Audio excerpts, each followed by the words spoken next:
ദൈവമേ, നീ എൻ്റെ ദൈവം. അധികാലത്തെ ഞാൻ നിന്നെ അന്വേഷിക്കും. വെള്ളമില്ലാതെ ഉണങ്ങി വരേണ്ട ദേശത്ത് എൻ്റെ ഉള്ളം നിനക്കായി ദാഹിക്കുന്നു. എൻ്റെ ദേഹം നിനക്കായി കാക്ഷിക്കുന്നു. അങ്ങനെ നിന്റെ ബലവും മഹത്വവും കാണേണ്ടതിന് ഞാൻ വിശുദ്ധ മന്ദിരത്തിൽ നിന്നെ നോക്കിയിരിക്കുന്നു.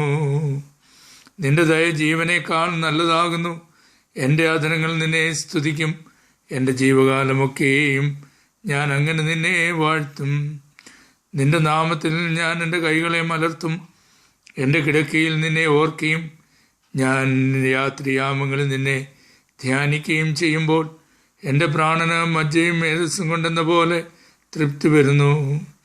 എൻ്റെ വായ് സന്തോഷമുള്ള അധരങ്ങളാൽ നിന്നെ സ്തുതിക്കുന്നു. നീ എനിക്ക് സഹായമായി തീർന്നുവല്ലോ. നിന്റെ ചിറകിൻ നിഴലിൽ ഞാൻ ഘോഷിച്ചാനന്ദിക്കുന്നു. എൻ്റെ ഉള്ളം നിന്നോട് പറ്റിയിരിക്കുന്നു. നിന്റെ വലങ്കൈ എന്നെ താങ്ങുന്നു. എന്നാൽ അവർ സ്വന്തം നാശത്തിനായി എനിക്ക് പ്രാണഹാനി വരുത്തുവാൻ നോക്കുന്നു. അവർ ഭൂമിയുടെ അധോ ഭാഗങ്ങളിലേക്ക് ഇറങ്ങിപ്പോകും. അവരെ വാളിൻ്റെ ശക്തിക്ക് ഏൽപ്പിക്കും. കുറുനരികൾക്ക് അവർ ഇരയായിത്തീരും. എന്നാൽ രാജാവ് ദൈവത്തിൽ സന്തോഷിക്കും. അവൻ്റെ നാമത്തിൽ സത്യം ചെയ്യുന്നവനെല്ലാം പുകഴും. എങ്കിലും ഭോഷ്ക് പറയുന്നവരുടെ വായ അടഞ്ഞു പോകും.